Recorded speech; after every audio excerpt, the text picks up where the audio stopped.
subject. I'm Tim Cromartie, lead lobbyist for public safety issues. Today's webinar will highlight some general facts on the transport of crude oil by rail.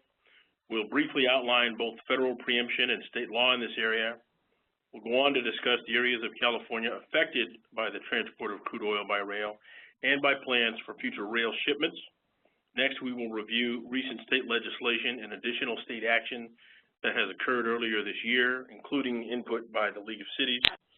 We will identify the key state agencies involved, and lastly, we will highlight some priorities for federal action that have been identified by some of those state agencies. Our second webinar will focus in detail on federal law regarding rail transport. An announcement for that webinar will be going out later this afternoon. In our third webinar, which is set for early November, we will share the League's policy recommendations in this area, which we're currently developing based on ongoing research that will hopefully help inform any lobbying efforts that are already being independently undertaken by any of our members. There will still be sufficient time to interact with federal authorities on this issue, including members of Congress, since there will be no action taken by Congress during the upcoming lame duck session. We can expect Congress will take further action on this issue on or after January of 2015. First,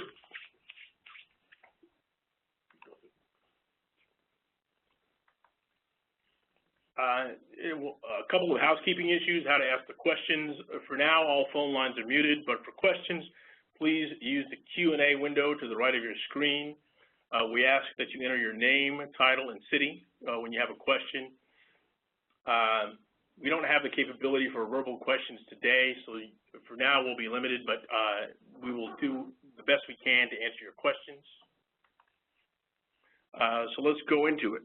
Regarding federal preemption and state law. In general, federal law preempts state and local regulation of rail traffic, which includes rail traffic involving crude oil. There are two notable exceptions. One pertains to setback requirements from rail lines. The second allows states to adopt more stringent standards than the federal standard if three criteria are satisfied. First, state regulation cannot create an undue burden on interstate commerce. Second, it must not be incompatible with federal standards. And third, it must be necessary to reduce or eliminate local safety hazards. Now, to date, no federal regulatory body or court has yet recognized a state or local regulation of rail traffic under this exception as valid, except under very limited circumstances. One example arising out of the 1999 Dunsmuir spill is the Union Pacific v. California Public Utilities Commission case, which was a Ninth Circuit case from 2003. After that spill, which occurred in the Cantara Loop, the PUC determined that the loop was a local safety hazard within the meaning of the Federal Railroad Safety Act, and it was therefore subject to more stringent state regulations. The court concluded that the PUC rules were preempted by federal law, although the state could create rules for composition of trains at a certain local safety hazard sites. Railroads have been among those that have challenged state or local regulations, citing federal preemption, in part because as a practical matter, it's easier for them to comply with a single uniform standard, given that they operate throughout the 50 states. One very recent example has to do with a measure enacted earlier this year, SB 861. Just last week, Union Pacific Railroad, BNSF, which stands for Burlington Northern Santa Fe Railroad, and the Association of American Railroads filed suit against the state to challenge new state regulations adopted via that budget bill, which required railroads transporting crude oil to participate in a state program that assured financing to clean up crude oil spills. It also required the railroads to obtain a certificate of financial responsibility from the state as proof that they have sufficient funds on hand to cover oil spill damages. The complaint claims that these state regulations are preempted by federal law. However, there is a 6.5% per barrel fee also in that law that they are not challenging. The dramatic increase in Bakken crude oil transported by rail and resulting heightened safety concerns arising in many communities may give rise to additional state or local challenges in the future with respect to federal preemption. So it's possible that this will be a continuing, there will be a continuing evolution in this body of law. We will have more detail on federal law and the regulatory bodies in our next webinar. We thought it was important to have this slide putting crude oil by rail into perspective based on comments that we had from both first responders and the Office of Emergency Services, which is one of the main state agencies responsible for coordinating emergency response in California. First, shipment of crude oil and other hazardous materials by rail is not new. It is a decades-old practice. There are currently significantly more hazardous substances than Bakken crude oil that are routinely transported by rail, although not in the same volume. Chlorine and ammonia spills, for example, in highly populated areas can have devastating effects on the local population.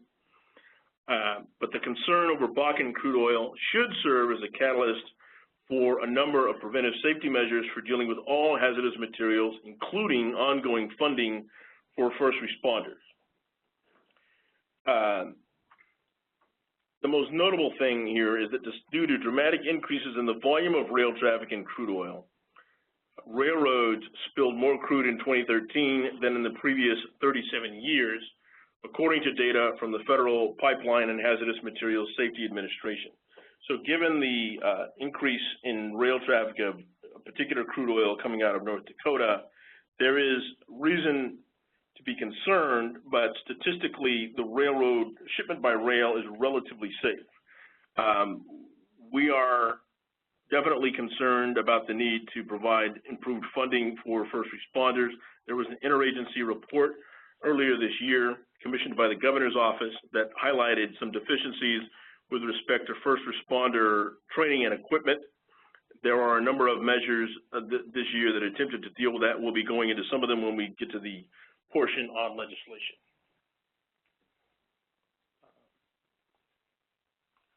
I want to go to the map. The next point is we want to go over what is moving where. This is a map that is available on the Office of Emergency Services website. The league can also provide this in PDF format to interested parties via email. It shows the known route for the transport of Bakken crude oil entering California from the north. The green line up in that area in the top right of the state will be the primary transport route that has been reported to the Office of Emergency Services. It will come down through Modoc, Lassen, Plumas, Butte, and Yuba counties before entering Sacramento County. At McClelland, former McClelland Air Force Base, some of the oil will be offloaded and pumped into tanker trucks and delivered to its ultimate destination. The remainder, which will be the bulk of the oil, pending the approval of an EIR report, will continue on through rail through Yolo and Solano counties to the Valero refinery at Benicia.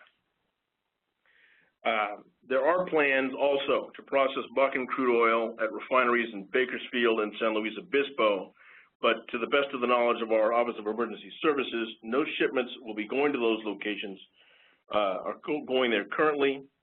But when that opens up, that will be the red line toward the bottom right of the map that extends toward the number 6. It will go on up to that green line and into the Central Valley and onto the Bakersfield. There is apparently a new terminal being constructed in Bakersfield for that purpose.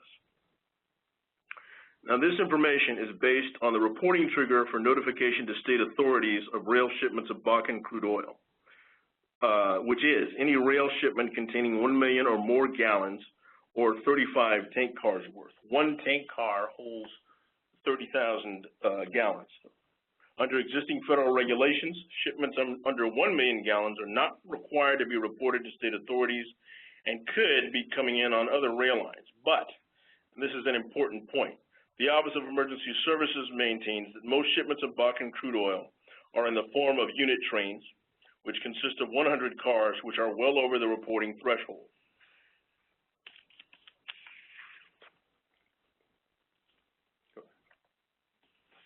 And the industry does have economic incentive to ship oil in fairly large quantities.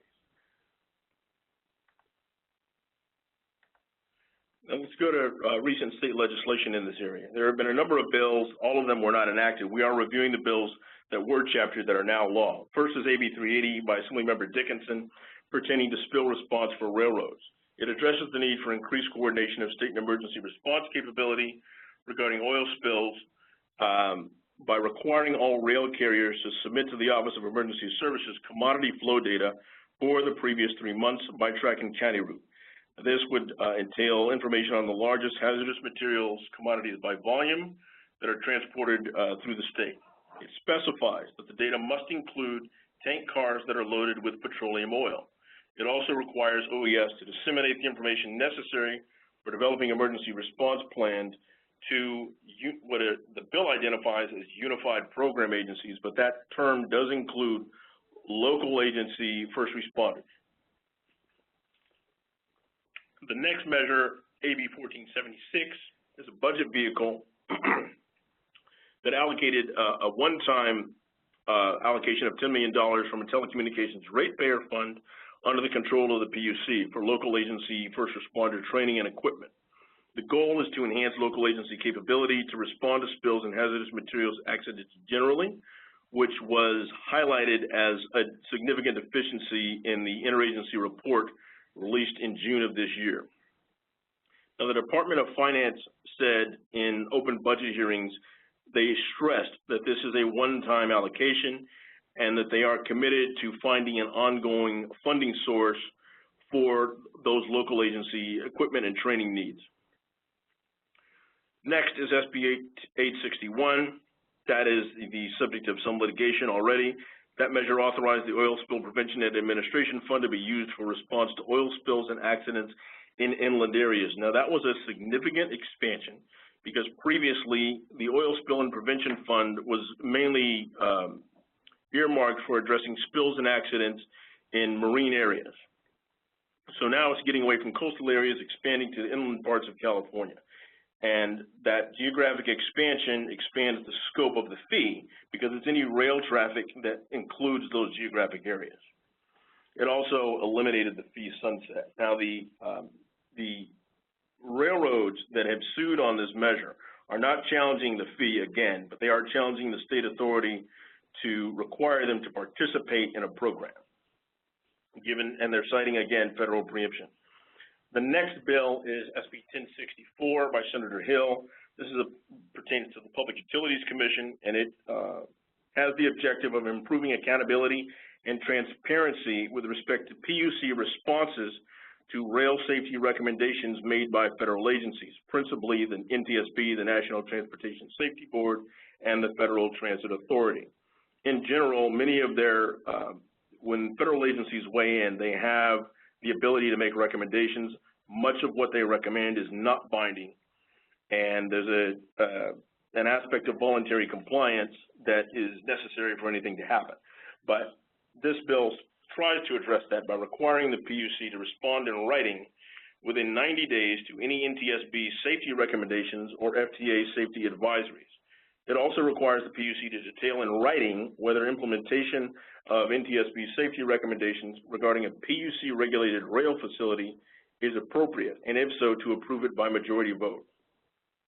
So there are some specific accountability measures in this bill. It also explicitly requires the PUC to implement any NTSB safety recommendation or FTA action once the PUC deems that recommendation or action appropriate or necessary.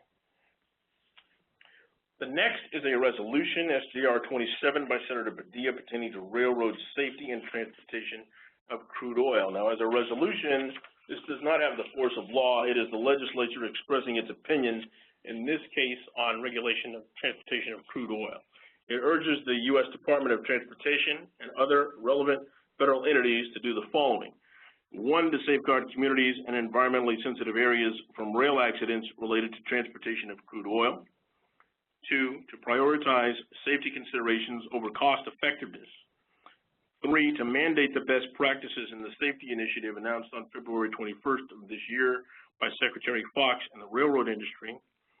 More about that later. And then four, to partner with the Canadian Transportation Agency to improve the safety of North American tank car fleet by adopting stricter design standards for new cars and retrofitting or phasing out non-compliant tank cars. Now, additional state action that has been taken. In July of 2014, the California Public Utilities Commission sent a letter to Transportation Secretary Fox outlining 7 tasks that it urged federal action to be taken on. First is to expedite the phase out of older tank cars. Many tank cars currently being used are not sufficiently strong structurally to withstand crashes or impacts. This urges a more rapid phase out of what are called DOT-11 tank cars to make them more crash resistant. Second is to consider a moratorium on shipping non-stabilized Bakken crude oil. This has to do with the fact that Bakken crude oil, in the form in which it is taken out of the ground, contains volatile gases in liquid form, such as liquid natural gas, and that this makes it a bit more volatile than other crude oils. Now, the industry has shared with us the fact that any oil of any type is subject to blending with other oils, but that the process of stabilization, and stabilization again means removing volatile gases from that oil, such as liquefied propane or other natural gas to make it less volatile, that still entails a problem of what do you do with that liquefied gas once it's been removed from the crude. It still has to be shipped somewhere, and that opens up other problems. So that's going to be a topic of continuing discussion at the federal level, whether it's practical to require that, and if so, what happens to that material once it is extracted. Third, to identify priority routes for positive train control. Now, this is an advanced technology incorporating GPS tracking to automatically stop or slow trains prior to an accident. It is designed to prevent train-on-train collisions, derailments due to excessive speed, and unauthorized movement of trains. To a degree, the railroad industry is already employing this technology. However, it is not clear that it is mandated in all cases of the transport of Bakken crude oil. Fourth is a safety requirement to require electronically controlled pneumatic brakes on trains transporting Bakken crude and ethanol in unit trains or trains of 100 cars or more. Electronically controlled pneumatic brakes are different from traditional pneumatic brakes in that they can be applied far more quickly and they are less prone to failure. Fifth, require the railroads to provide the state of California broader accident and injury data. This references not merely accident reports submitted to the federal government, but broader data that is submitted to determine accident and injury rates and trends. Sixth, to ensure the railroad industry's compliance with the individual voluntary agreement. This consisted of 8 voluntary safety measures that the industry agreed with the federal government that it would adopt by August 1st of 2014. We will detail those later in the next section when we get to the league's comment on the federal rulemaking. The 7th and last item in the PUC's letter to Transportation Secretary Fox was to improve identifiers on tank placards for first responders. These tank placards are essentially signs on cars allowing first responders to quickly identify what hazardous material is in the tank car and other important data such as the flash point and vapor pressure of particular types of crude oil. That information can be very important to knowing what must be done to effectively contain an accident site. And the other significant action is that the League of Cities on September 30th submitted its comments to the Department of Transportation on the federal rulemaking that is in progress on this issue. Our comment joined in the PUC's suggestions to Secretary Fox and specifically highlighted for consideration providing incentives to companies to remove, and again this refers to stabilization, to remove the more volatile elements from Bakken crude oil. In addition, the League made the following recommendations: to provide more information to first responders in general, to provide training and notification to emergency response providers, to use all available data to assess the risk and consequences of crude oil rail car accidents, mandatory speed limits in all areas, to study the risks of multi-car trains, to quickly phase out the unsafe tank cars, and require enhanced tank car features. This refers to a new specification. It is not DOT 211, but another one propagated by the United Nations. Lastly, to regulate the transport and storage of crude oil on railroad sidings. Aside from the issue of the safety of transporting Bakken crude and other forms of crude oil by rail, is the storage of the oil on railroad sidings primarily at or near refineries. That does also pose certain safety issues, and the League, in its comment, advised that the feds pay some attention to the regulation of that activity. Next, we want to just review briefly the key state agencies with the highest degree of regulatory control. They are the Office of Emergency Services, which has authority and responsibility for overall coordination of the state's response to major emergencies and disasters. They are also the primary reporting entity because they double as the director of Cal OES, also serves as the chair of California State Emergency Response Commission. CERC is the entity to which the railroads report these Bakken crude oil shipments. So that is an important role. Next, the California Public Utilities Commission. They are the entity with direct responsibility for regulating the railroads.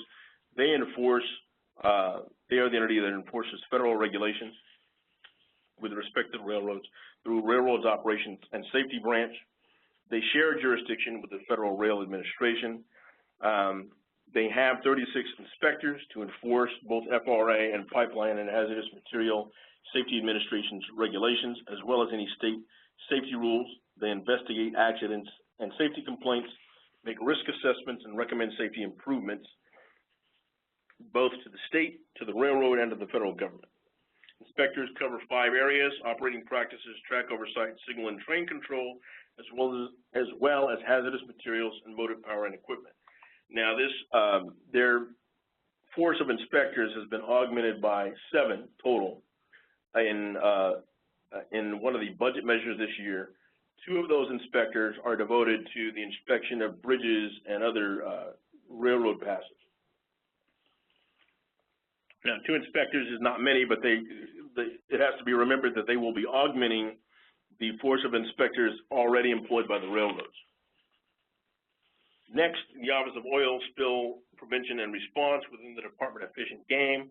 They have primary authority to serve as a state incident commander and to direct prevention, removal, abatement, response, containment, and cleanup efforts. So their jurisdiction overlaps to a degree with the Office of Emergency Services. OSPR has preparedness and response requirements for the industry encompassing oil spill contingency plans, pollution insurance, and other activities. They have worked directly during incidents with the Coast Guard, the U.S. EPA, and other state and federal entities. This year, most significantly, the governor expanded OSPR to cover all state surface waters at risk of oil spills from any source, including pipelines, production facilities, and increasing shipments of oil by rail.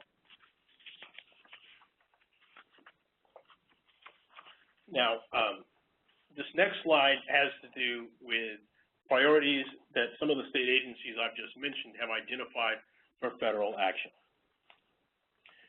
They are as follows: to increase federal funding as well as federal funding for training as well as equipment purchases for first responders to be administered by the Office of Emergency Services. Next, to mandate that producers of petroleum and other hazardous materials shipped by rail make available to first responders via a secure access portal on their websites cargo manifest information on trains containing such substances. Well, this is important. Cargo manifest information is generally available in the event of an accident. First responders will go to the engine car, contact the engineer, and usually they can obtain the information in that way. But in some of the more serious accidents, that information may not be available via the train. So this secured access portal is a means for them to get that information in real time on the site. So it should also be accessible via mobile applications. Next is to request or mandate that producers of petroleum and other hazardous materials shipped by rail provide at their expense an appropriate number of foam trucks and pumping equipment to be stationed at strategic locations by OES and maintained by the producers. This is not an effort to cover every inch of rail, but rather to put them at strategic locations where they can be deployed in other parts of the state on an as-needed basis if and when an accident occurs. Fourth is to require, via the Federal Railroad Administration, electronically controlled pneumatic brake technology on all crude oil trains. Fifth is to lower the threshold for the number of tank cars on a train that triggers a reporting requirement. Currently, the standard is 33 tank cars. OES would like to reduce that to 20 tank cars. And again, a single tank car contains 33,000 gallons. Sixth is to mandate compliance with the voluntary safety measures that the railroads agreed to in negotiations with federal authorities. These are very important safety measures. They consist of the following: reducing speed for crude oil trains, particularly those with older tank cars going through urban areas. Second, to perform analyses to determine the safest routes for crude oil trains. Third is increased track inspections. Fourth, increased braking systems. Fifth, installation of wayside defective bearing detectors along tracks. Next is better emergency response plans, improved emergency response training. Finally is working with communities through which oil trains must move to address community concerns. So those are the actions that are being taken. The federal rulemaking process, again, is still underway. There will be an opportunity for local governments as well as the state to weigh in further with federal authorities on that, whether it's members of Congress or the Federal Railroad Administration or other entities. Now we can open it up to questions. First question is, may municipalities require railroads to provide advance notification when transporting hazardous materials through cities? The short answer to that is, due to federal preemption, no, cities do not have that authority.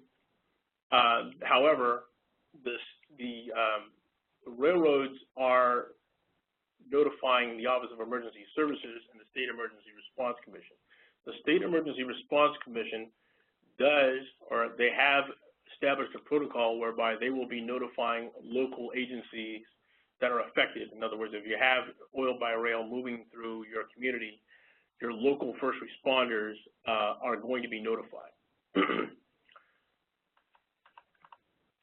Go back, because there's more.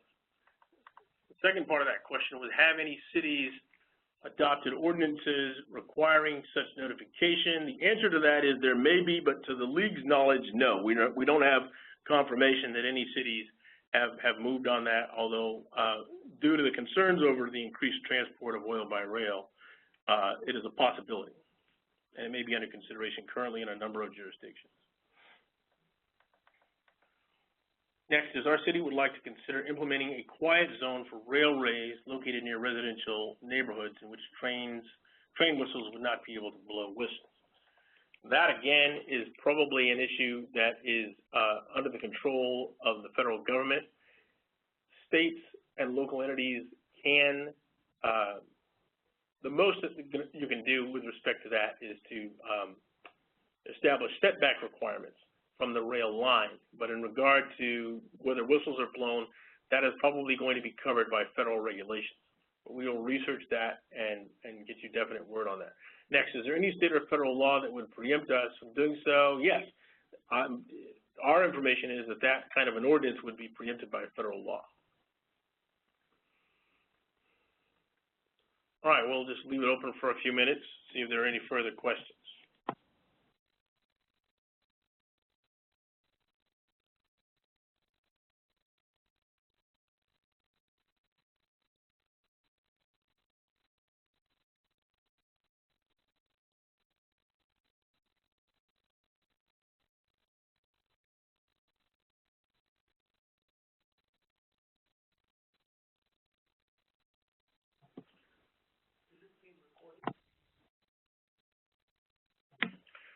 So again, we have future webinars. The next one will go into detail on federal law regarding rail transport.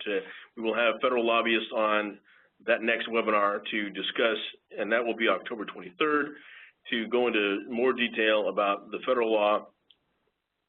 And for the third webinar, we will share our policy recommendations based on continuing research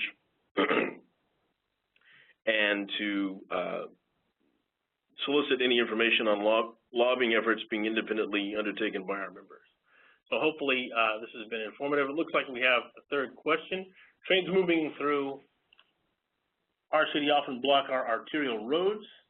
May we adopt an ordinance to require them to move through during a certain time period?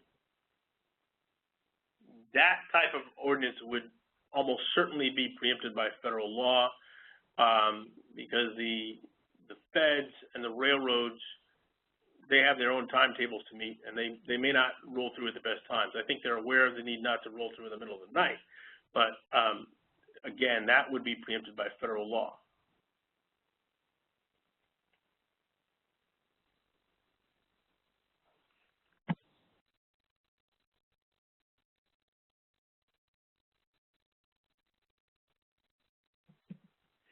If there is an issue where trains are blocking an arterial road up to an hour, that seems like an excessive time period. That may be something to take up with the, first of all, state agency, the State Emergency Response Commission or the Office of Emergency Services, because there may be something going on with that particular railroad.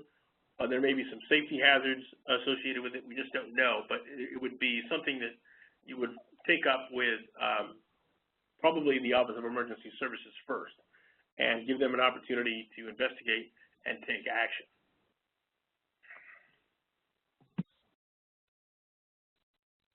It is also possible to communicate that kind of a problem directly to your member of Congress and see if that avenue also produces some results.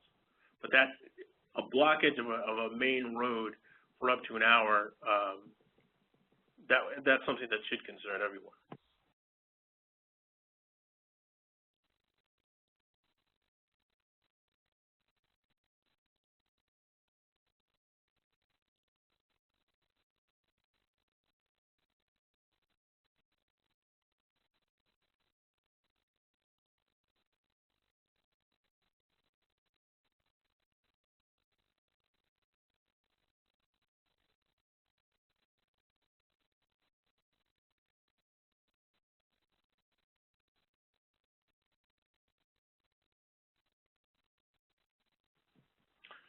We've got a question about whether reporting requirements apply only to crude oil or to other hazardous materials. The short answer is I don't know, but I will investigate this with Office of Emergency Services. My assumption would be that hazardous materials of all types would have to be reported to OES, but I will confirm that, and we will send that information out via email. So if you could provide your email address. Any other questions offline after today can be directed to me. My email address is tcromartie, that's tcromartie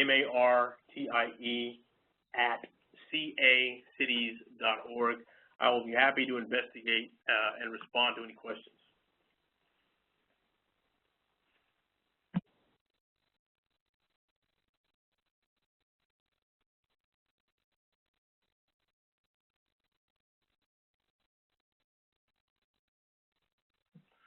Well, again, we hope this has been informative. Our objective here has been to try to present our members with some meaningful information. We hope that the map helps. That map is available on the OES website.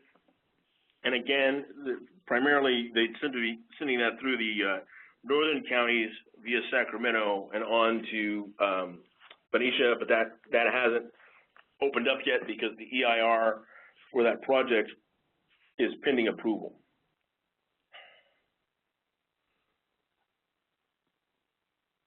Okay, well, if there are no further questions, we will conclude today's webinar. Thank you for your attention.